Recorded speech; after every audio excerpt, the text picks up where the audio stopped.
Oke, teman-teman semua. Nah, sekarang kita akan membahas apa itu lubang hitam. Jadi, lubang hitam itu adalah objek masif di mana di permukaannya itu memiliki kecepatan lepas sebesar kecepatan cahaya. Di mana kecepatan lepas itu adalah akar dari G M per R, dan mana R-nya itu adalah jari-jari dari lubang hitamnya. Jadi berada pada permukaan. Nah, jadi kecepatan lepasnya itu C, di mana kita bisa membalik untuk mendapatkan jari-jari dari lubang hitam itu adalah 2 GM per C. Ini harusnya ada 2 ya, 2 GM per C kuadrat. Nah, karena cahaya tidak dapat keluar dari lubang hitam, maka lubang hitam itu bisa kadang-kadang disebut sebagai bintang gelap, karena di sini tidak terlihat apapun karena cahayanya tidak akan sampai ke mata kita, karena cahayanya selalu terkurung di dalam lubang hitam itu. Nah, meski lubang hitam itu tidak terlihat, namun lubang hitam itu dapat dideteksi melalui perilaku objek di sekitarnya yang mengorbit lubang hitam tersebut. Nah, lubang hitam itu sangat masif sehingga benda-benda di sekitarnya itu akan mengorbit dengan mendapatkan periode orbit dan jarak orbitnya, kita bisa mendapatkan massa dari lubang hitam dan juga posisinya. Jadi di sini kita bisa melihat bahwa bintang-bintang yang ada di sekitarnya itu mengorbit sesuatu yang kelihatan tidak ada namun sangat masif gitu ya. Nah, itu pastilah sebuah lubang hitam.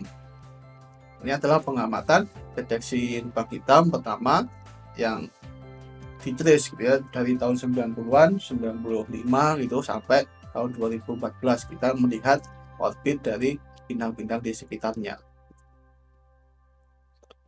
Nah, setelah terbentuk, lubang hitam itu hanya memiliki beberapa sifat saja yang dapat diukur.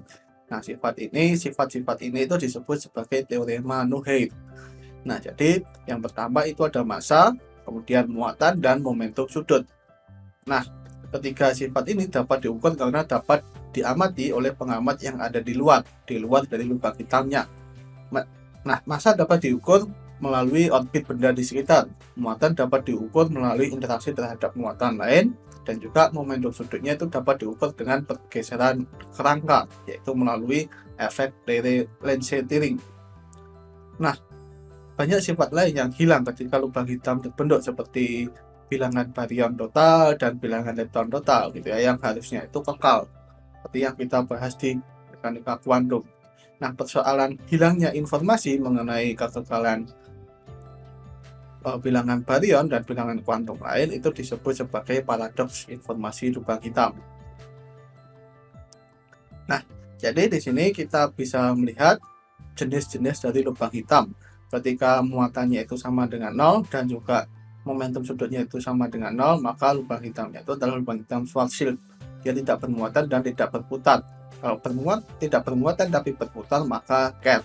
Kalau bermuatan namun tidak berputar, itu adalah Reisner-Rostrom, dan kalau bermuatan dan berputar, itu adalah Kerr-Newman.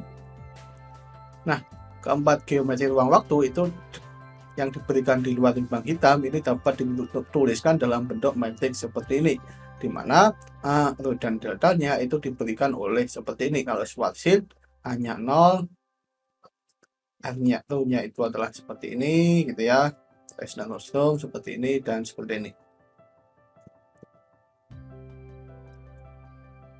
Nah, lubang hitam itu memiliki horizon peristiwa dan singularitas. Horizon peristiwa itu adalah batas dari ruang waktu agar cahaya dapat keluar dari lubang hitam.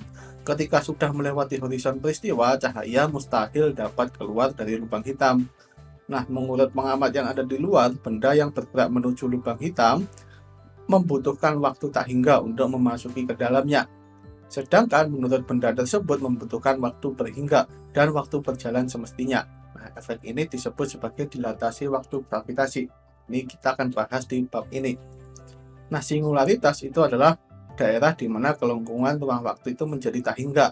Nah, singularitas itu akan berbentuk cincin untuk benda yang bersifat statik dan berbentuk titik, dan berbentuk cincin untuk benda yang bersifat berotasi. Nah, ini juga kita akan bahas di sini. Di bab ini, bagaimana perbedaan antara singularitas dari Schwarzschild, kemudian Kerr, Reisner-Rostrom, dan Kerr-Newman. Nah, muatan dan momentum sudut dari lubang hitam itu harus memenuhi relasi bahwa Q kuadrat per 4pi epsilon 0 C kuadrat ditambah C kuadrat per GM kuadrat itu kurang dari atau sama dengan GM kuadrat per C kuadrat.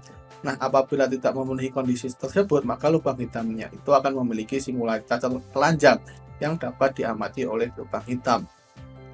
Nah, kalau di sini itu memenuhi sini, berarti di dalam lubang hitam singularitasnya itu nggak terlihat.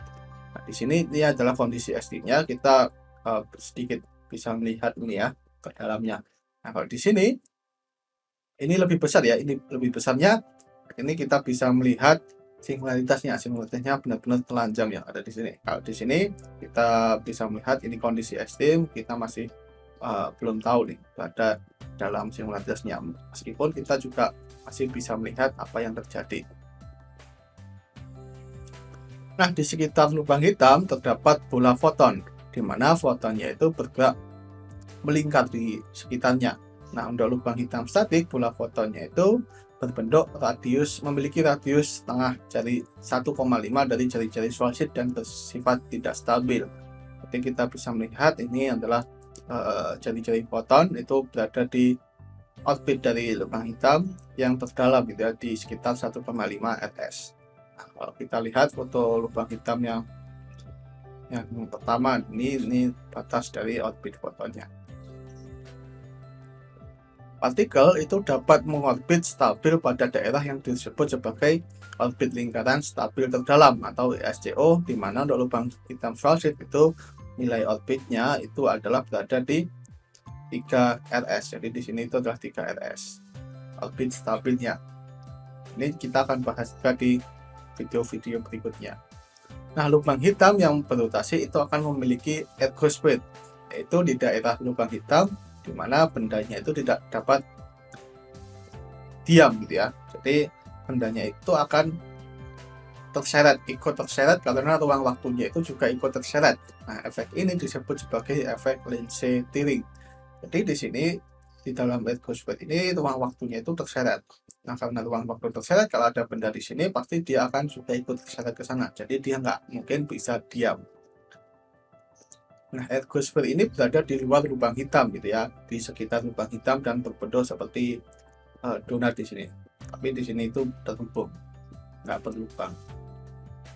Nah, lubang hitam itu dapat terbentuk oleh bintang yang runtuh akibat tekanan gravitasi.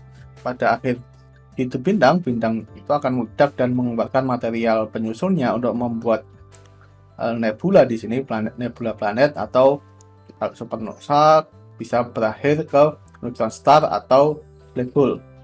Nah, apabila masa bintang itu masih sangat besar, maka dia akan menjadi lubang hitam dan tidak menjadi bintang neutron.